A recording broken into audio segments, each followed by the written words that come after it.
სახელითა მამისათა და ძისათა და სულისაწმინდისათა ჩვენთან არს ღმერთი.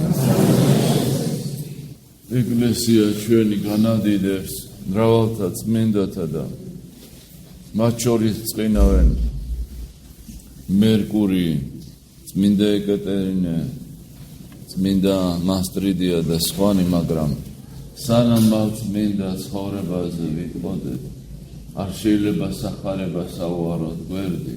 ღვთის სიტყვა არის სულიერი დამპურებელი ადამიანისა და ადამიანის რწმენის განმაძლიერებელი, ადამიანის ღმერთთან მიმყვანებელი.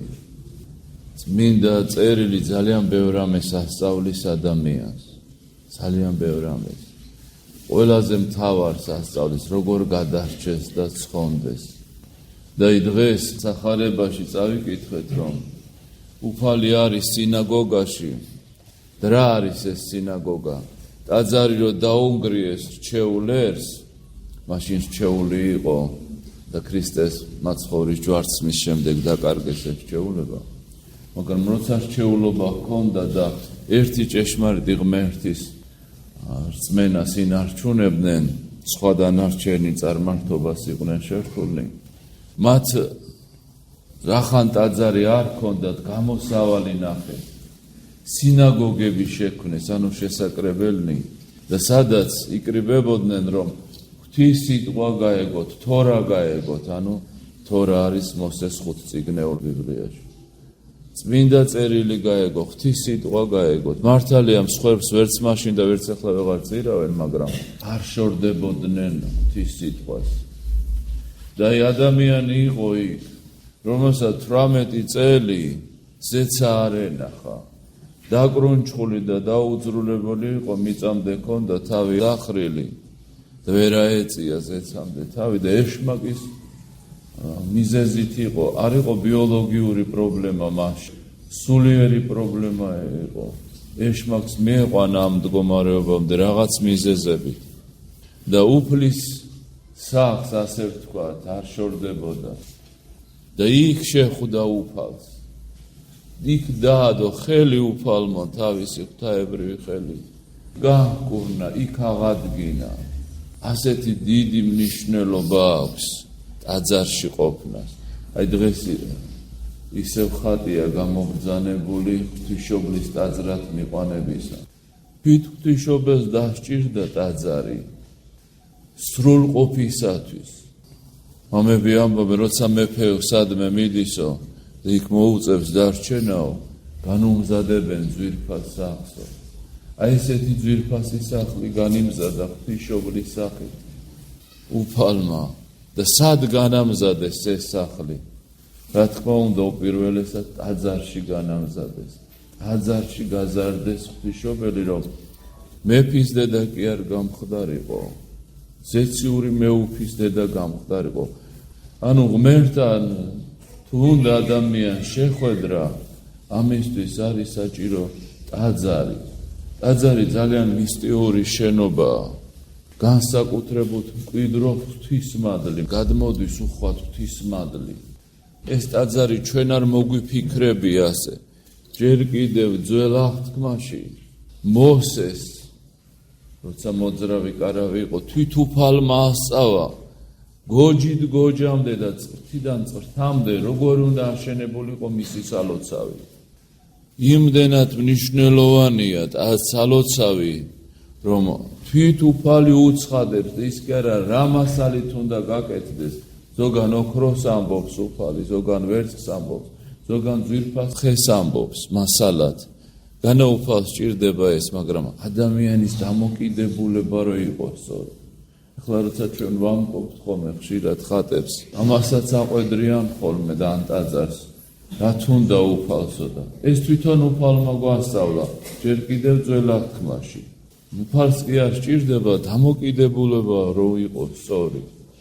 დავითმა უამრავი საფასე მოაგროვა, რომ ტაძარი აეშენებინა, უფალმა ასწავლა როგორ აეშენებინა და ასწავა ესა და მერე მისმა შვილმა სოლომონმა აშენა.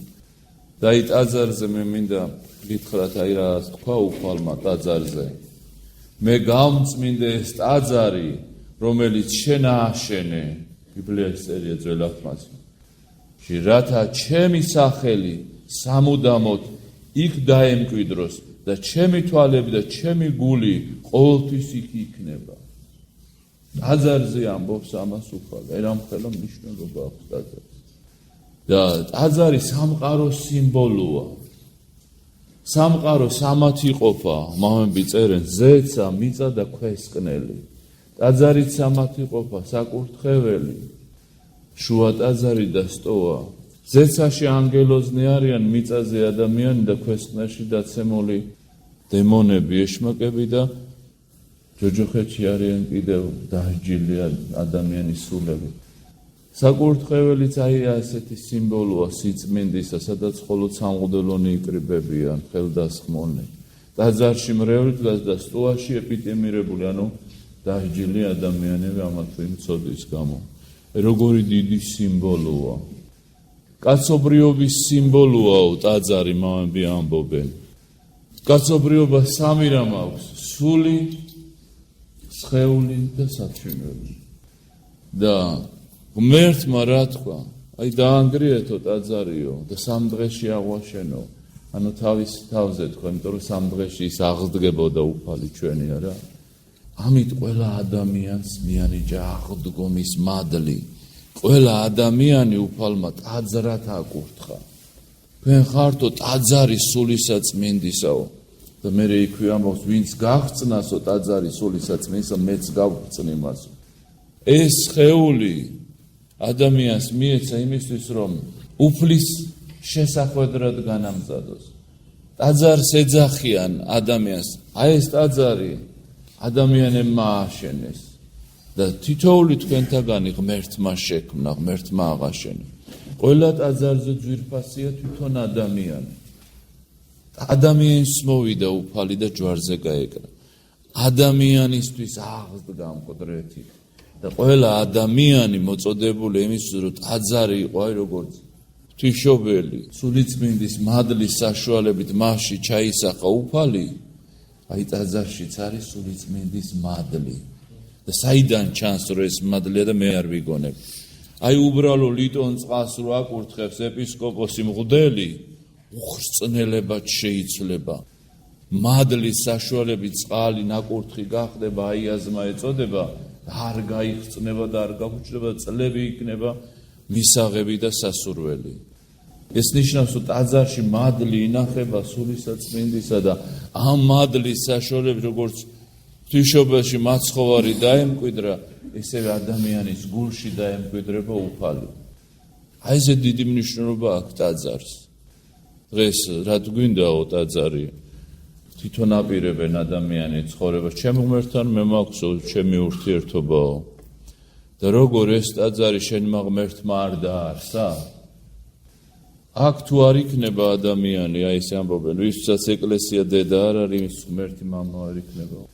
გუმბათამდე აგურებით აშენებული ეს ტაძარი და მამები ასე ამბობენ. აიო ზემოთ გუმბათში მყოფი აგურებიო წმინდანებს გვანან უფალთან მიახლოებოს. და მე უკანასკენ აგურამდე ჩამოდის არა? ბოლო აგური დაიდება. რაც არ უნდა დაბლა იყოს აგური, თუ ტაძრისა, ის განსაკუთრებულია, ის წმინდა, ის ტაძარს ეკუთვნის, ის უფალს ეკუთვნის. თავარია ტაძარში იყო და მას ეკუთვნოდა. გინდა უკანასკნელი აგური იყო, თავარი უფლის იყო. დავით მეფე ამბობს, რომ ერთი დღეო შენ ეზოშიო, შენ სიახლოვეს გატარებულიო 1000 სხვა დღეს ჯობია უფალო. ამბობს უფალ, სადაც 2 და 3 შეიკრიბება სახელთა ჩემითაო, იქ ვარ მეო. ეს დედამიწა რა არის? ის ადგილი, საიდანაც ადამიანი 64-დან გამოდევნეს. და მას შემდეგ ადამიანი 64-ს სამშობლოს ეძებს. და იქ დაიწყო კაცობრიობა, 64-ში დაიწყო კაცობრიობა, სხვაგან არ დაწყებულა. 64-ში იყო ადამი და ევა და იქიდან გამოიდევნენ. და ყველა უნდა დაბრუნდეს 64-ში, მოხეტიალეს გავს დედამიწაზე ადამიანი. რაც არ უნდა გეცვას, რაც არ უნდა სვადა ჭამო, რაც არ უნდა გიწოდონ, რა სიმაღლეებსაც არ უნდა მიაღწიო, სადაც არ უნდა წახვიდე, ბოლოს მაინც სიკვდილის კარიბჭე უნდა გაიაროს ადამიანმა. დან თავის სამშობლოში დაბრუნდეს, 64-ში დან ჯოჯოხეთში იქნება. აი ამიტომ ამაზე უნდა იფიქროს ადამიანმა, რომ ეკლესია 64-ის ნაწილია დედამიწაზე. აი როგორც უცხო ქვეყანაში წახვიდე და რო გაგიჭირდეს, ვის მიეკედლებიო მამები ამბობენ. შენ საელჩოს, შენი ქვეყნის საელჩოს. რო გაუჭირდება, სად მიდიან? ყველა ერის წარმომადგენელი თავის საელჩოში მიდიან. აი ესეთი საელჩოა უცხო მიწაზე, ეს უცხო ადამიანებისთვის. საცნაური დაახლოებით 64-ია და აი აქ იყვებიან 64-ის შესახებ, ყველა 64-ში მოხდეს როცა უფალენ.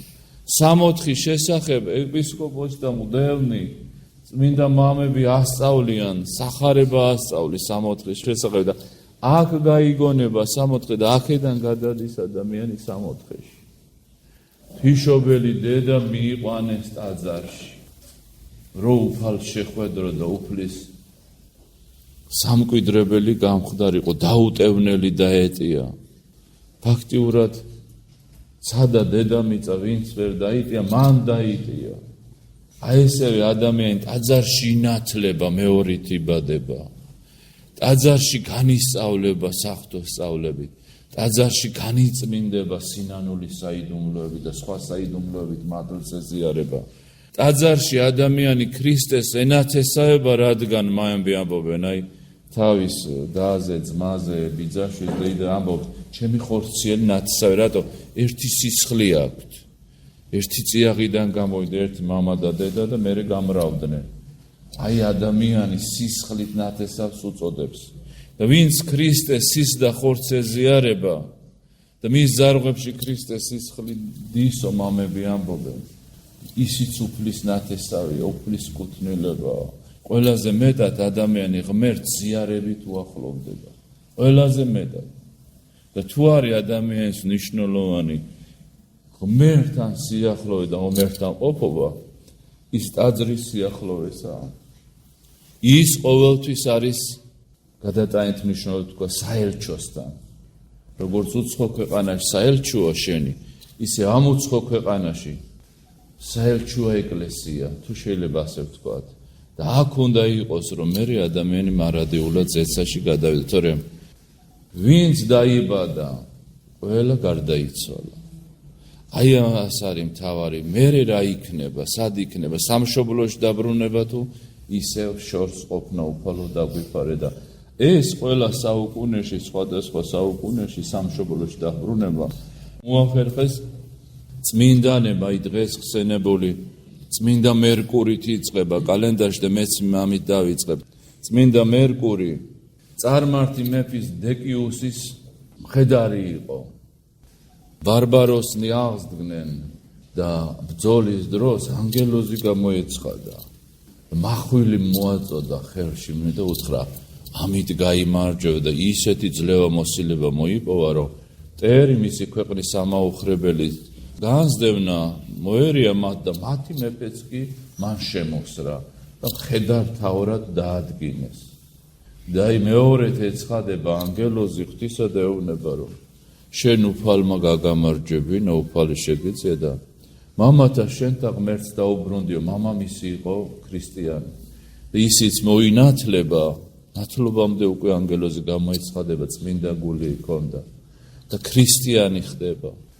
და რომ გაიგებენ მის ქრისტიანობას, მოსთხოვე რომ კერპებს თაყვანისცეს და დააგდოს, ესე იგი თავისი რწმენა და სარტყლები ჰქონდათ ხოლმე ხედართავრეთ, მოიხსნა ფეხთა წინაშე დაუგდო და მანდია, არარად მიმიჩნევიაო, ჩემთვის ყველაზე ძვირფასი ქრისტეაო. დააწამეს და ისეთი სასწაული მოხდა მისი სხეულიდან, სურნელი მოდიოდა როგორც საკმეველისა, ვინც კი მას შეეხებოდა, უამრავი კურნება მოდიოდა და მისი ლოცვით მოხდეს კურნებայի ჩვენი სულიერი და აი შემდგომ უკვე მეოთხე საუკუნეა და ვასილი დიდის დროს დიდი განსაცდელი მოვიდა ერზე. კონსტანტინე დიდმა პირველმა იმპერატორმა ქრისტიანობა მიიღო და მას შემდეგ მოვიდა იულიანე. რომელმაც წარმართობის აღდგენა მოინდომა და მრავალი მწუხარება შეემთხვია ეკლესიას და ბრძოლაში წავიდა სპარსელებთან და ასე თქვა როჩა მოვალო ქვაზე არ დავტოვებ ყველა ქრისტიანს ავხოცაო ისევ წარმართობა იქნება იმპერიაში და რა მოხდა ბასილი დიდმა დაიჩოქა გამოსავალი ღმერთში ნახა და უფალს და ღვთისმშობელს ევედრებოდა მოგვეხმარეთო გადაარჩინეთ საქრისტიანო და ამ დროს იმ ხატზე რომელზეც ლოცულობდა ისეთ ხატზე მრავალი წმინდანიც შეიძლება გამოისახოს და იყო წმინდა მერკული გამოსახული מחვილით და სასწაული მოხდა ამ დიდი და წმინდა მღვდელმთავრის წინ გაქრა ხატიდან წმინდა მერკულის გამოსახულება გაქრა და ცოტა ხანში ისევ გამოჩნდა და სისხლი ჰქონდა მის מחვილს მოვიდა ამბავი რამდენიმე დღეში რომ იულიანეო განდგომილი მტერი ქრისტიანთა შუა ბრძოლაში უცხო მხედარმა გაანგმირაო და მისი ბოლო სიტყვები რა იყო რო კვდებოდა მიმართა უფალს იულიანემ შენ გაიმარჯვე გალილეველო და თავისი უწმინდური სული ამოუშვა გვამიდან და წავიდა ჯოჯოხეთში ღვთისმშობელმა ზეციდან წმინდა მერკური გამოგზავნა რომ გადაერჩინა ქრისტიანები დაგვიფაროს წმინდა მერკური და ყველა მტერი ჩვენის ძლიოს თავისი უძლეველი מחვილით ამინ არ შეიძლება წმინდა ეკატერინეზე არა ვთქვას ყველა ეკატერინე დალოცოს ღმერთმა და სიწმინდეში მას მიემსგავსონ და ყველა ადამიანი იცით თქვენ ეგვიპტეში არის ქალაქი ალექსანდრია ალექსანდრე დიდმა მაკედონელმა დაარსა და მისი მთავარი იყო მისი მამა განსწავლული იყო მისი შვილი რა თქმა უნდა უამრავი ენა იცოდა და იმდროინდელი ფილოსოფია და მეცნიერებები რაც იყო და ისეთი ლამაზი იყო და ისეთი სწავლული რომ თავის სტოლად არავინ მიაჩნდა ჩემზე მდიდარს გაუყვები და ჩემზე მცოდნესო და ყველას უარს ეუბნებოდა და დედამ წაიყვანა ქრისტიანმა დედამ მოძღვართან და მოძღვარმა უთხრა რომ გაგაცნობო მოასეთ ჭაბუქსო შენზე მდიდარიც არისო შენზე ბრძენიცო მიუთხრობელია მისი სიმდიდრე სილამაზე და სიბრძნე ქრისტეზე ეუბნებოდა და როცა მოვიდნენ იქიდან საფრთხო სწავლანი მისამარა ჯერ ისევ მოუნათლავი იყო ქიშობლის ხატი აჩუქა და ლოცულობდა ჯერ კიდე მოუნათლავი ლოცვას აღუნლენდა და ამას ძილსა შორის გამოიცხადა ყოვლა წმინდა ღვთისმშობელი მარიამი ყრმით და მაცხოვარს პირი ჰქონდა მისგან მიბრუნებული დევედრებოდა ღვთისმშობელი შეხედეო მასო წმინდა ეკადე ის არ უყურებდა მაცხოვარი არაფრით არ შეხედა მაცხოვარი და შემდგომ რომ გაიღვიძა წავიდა მოძღვარმა ესეთი რამ ნახეო და უთხრა რომ შვილო უცხო ხარო მოუნათლავი ხარო სათნოებებს არ ახარ ესე იგი შეხვედრილი სათნოებები არ გიპყრიო უფალი არ მხედავს ადამიანს კაცის ცრუი და მზაყვარი ზავს უფალს თუ ამ პარტავნებაშია და ჩემნაირი არავინ არა ჩემზე დიდარი თუ 1000 რაღაც ასეთი საკითხებითა დაკავებული ადამიანი მასთან უფლის მათ რა უნდა სინანული მიეცა დაიმდაბლა თავი ნათელიღო და საღვთო სწავლანი მიიღო და რო დაბრუნდა სახლში მეორე გამოეცხადა ღვთისმშობელი მარიამი და მაცხოვარმა შეხედა აკურთხა და ბეჭედი გაუკეთა ხელზე მოკლედ ყვებით რომ ისეთი საინტერესო ისტორია დაგიტყვება სული რო გაიღვიძა ბეჭედი ეკეთა ხელზე ესეთი სასწაული მოხდა და მიხვდა რომ რაღაცა დიდ და განსაკუთრებული ხდებოდა მის თავს და უარი თქვა დაოჯახებაზე აღუთქვა რომ უფლის საზძლო იქნებოდა ანუ უფალს მიაკუთვნებდა თავის თავს და შორს რომ არ წავიდეთ მოვიდა იმპერატორი მოითხოვა რომ წარმართ კერპებს თაყვანიეცათ ხალხს და ეკატერინე მოარი უთხრა და 40 ბრძენი მოიყვანეს რომ მასთან კამათში შესულიყვნენ და იესო ქრისტეზე მოუთხრობდა იმდენად ძლია და დაადომნა და ისეთი სწავლებანი ჰქონდა, რომ თვით ეს 40 ადამიანი გახდა ქრისტეს მიმდევარი და მის თვალწინ აწამეს. და წმინდათა შორის შეირაცხენ ისინი, მოწამეები გახდნენ ისინი. დედოფალი ავგუსტა დაინტერესდა იმპერატორი მაქსიმიანეს ცოლი, ცოლობაც კი ცხოვა, წმინდა ეკატერინეს უარს ამბობდა და 200 მხედარი, დედოფალი და მხედართმთავარი, ესენის ქრისტიანები გახდნენ, ესენიც აწამეს. მისი ბორბალზე წამება უნდათ და ანგელოზმა დაამსხვრია ეს ბორბალი, უნდათ ნაკუწებად ექციათ. შემდგომ თავი მოჰკვეთეს, აი მე ყოფილ ვარ იმ ადგილას, სადაც თავი მოკვეთეს და ის სვეტი, რომელზეც მიაბეს, რომ თავი მოეკვეთათ, ეს ალექსანდრიის ეკლესიაში ხდება ეს და ძველ საპატრიარქოს ტაძარში დღესაც თუ ვინმე მოხვდებით, ის სვეტი არის საოცრება მოხვდა დიდება უფალს. მისი წმინდა თავი და ხელი, რომელზეც უფალმა ბეჭედი გაუკეთა, მე-6 საუკუნეში იპოვეს სინას მთაზე. სადაც ესე იგი დღეს არის წმინდა ეკატერინეს მონასტერი, ანგელოზებმა იქ წაიღეს და მე-6 საუკუნეში გამოუცხადეს ერთ-ერთ ბერს, ძლივს ავიდნენ და მოიპოვეს ეს დიდი სიწმინდე და დღესაც იქ რომ ჩახვალთ ლოცვის წუხრის შემდეგ გამოაბრძანებენ მის პატიოსან თავს, მის ხელს, რომელზეც ბეჭედი უკეთია და შეგეძლებათ რომ ემთხვიო და ვაკურთხოთ თავისი წმინდა ხელები წმინდა ეკატერინემ და ჩვენც შევძლოთ რომ ზეცის კუთვნილება ვიყოთ, როგორ მან მიაკუთვნა თავის თავი უფალს, როგორც წმინდა მერკურმა მიაკუთვნა თავის თავი უფალს. აი ორი სიტყვით მასტრიდია იხსენება.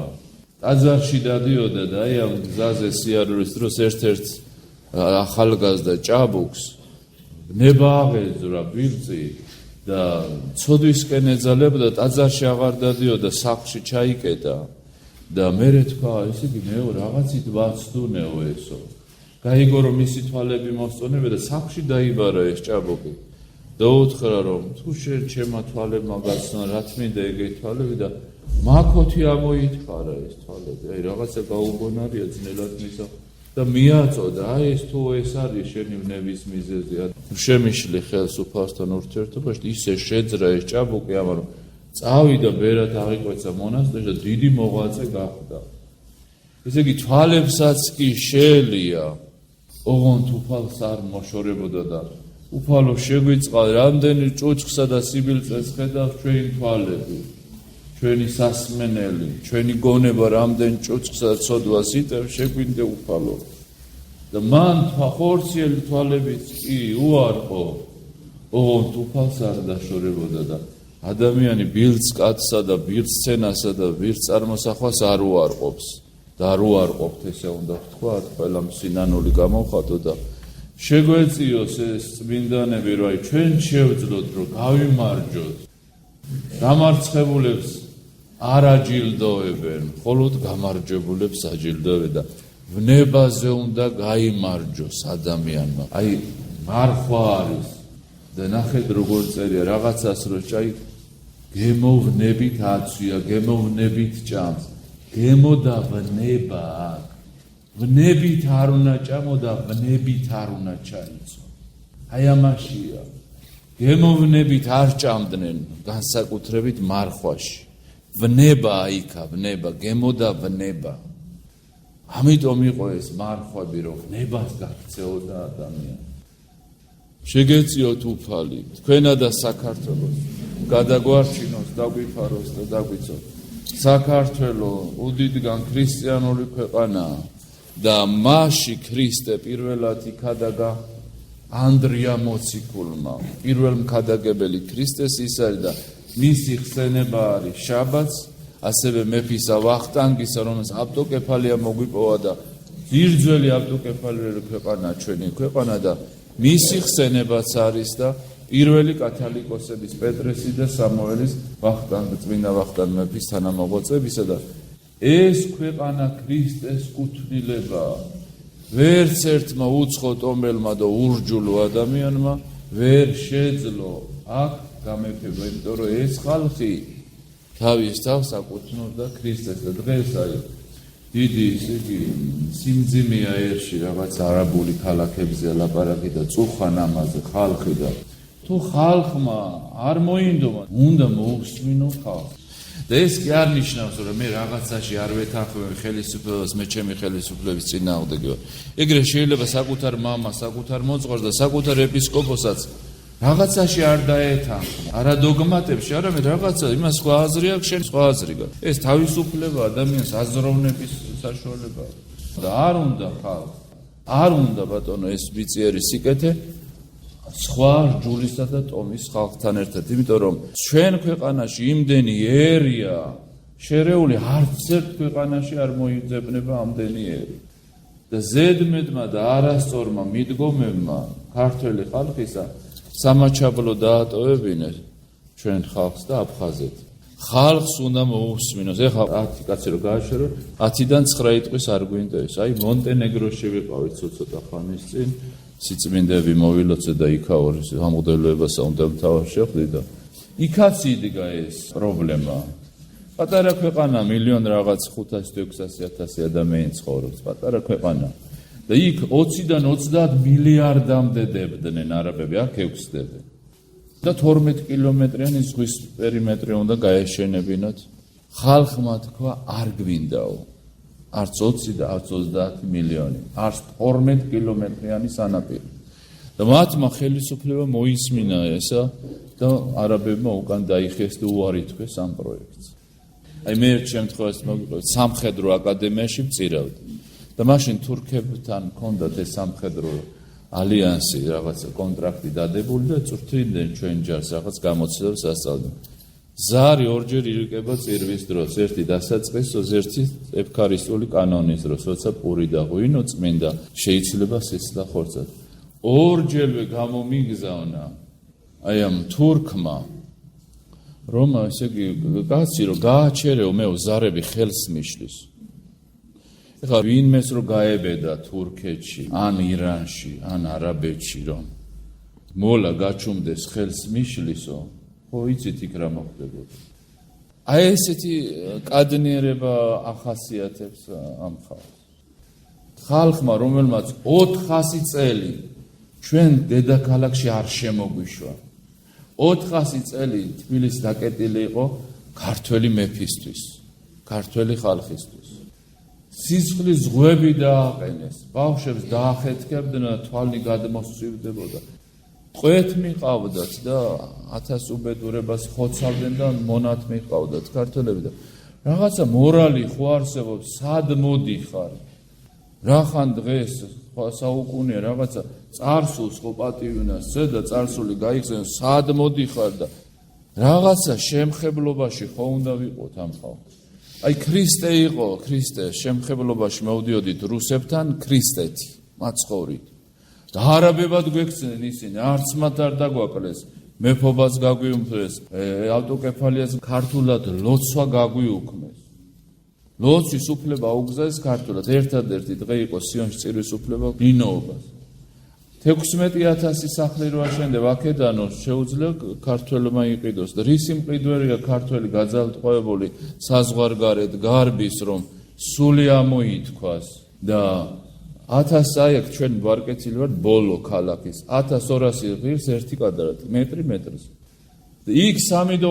4000 რო იღება ქართველი იყიდის ჩემი სტიხაროსანი ჩვენი მრევლი იმას ვერ იყიდის დაოჯახება უნდათ ვერ ოჯახდებიან კი არ არიან ზარმაცები დღე და ღამ მუშაობენ ერთი მყავს ღამეებს ათენენ ბინას ეხლა იყიდის ქართველი ვერ იყიდის 16,000 უცხო ადამიანი რო იყიდის ჩვენ სახლებს ჩვენ ქვეყანაში საქართველო უკართელობოთ არ 23% უცხო ტომელმა იყიდა აქ სახლები სავსეა უცხო ტომელები სავსე გინდა რუსები გინდა უკრაინელები არავის საწინააღმდეგო არ აქვს მაგრამ კიდე არაბები არ უნდა ამ ხალხს და ამ ხალხს უნდა მოსმენა ბოდიში ეს პოლიტიკა არის მაგრამ რახან ჩემ ხალხს აწუხებს საერთოდ ასეთი რამეა ნათქვამი ხმა ღვთისაო და ხმა ერისაო ერის ხმაში ღმერთის ხმა ისმის და ეს ჭირდება მოსმენა მერთმა დალოცოს ჩვენი ხალხი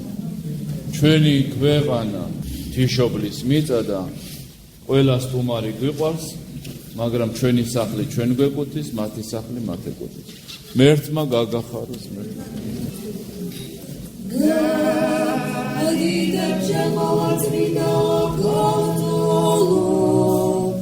რომელიც იქნა თვისა გამორჩეული და პატიცებ ტაძრად მიყვანებას შენს გადიდეჭახოლაც მინდა ქალწულ რომელიც იქნა თვისა გამორჩეული და პატიცებ ტაძრად მიყვანებას შენს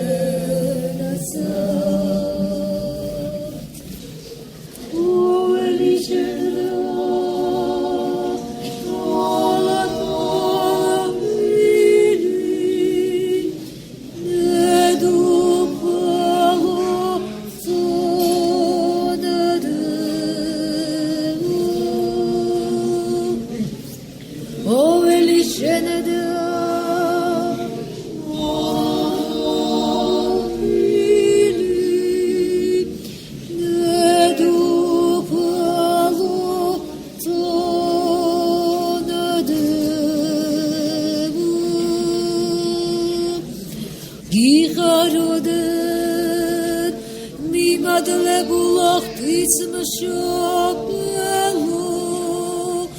რამე თუ შენ დამოლტოლვილი ყოველი წონადება ყოველი შენედა მონადობილი ღვთის მშობელო წონადება ყოველი შენედა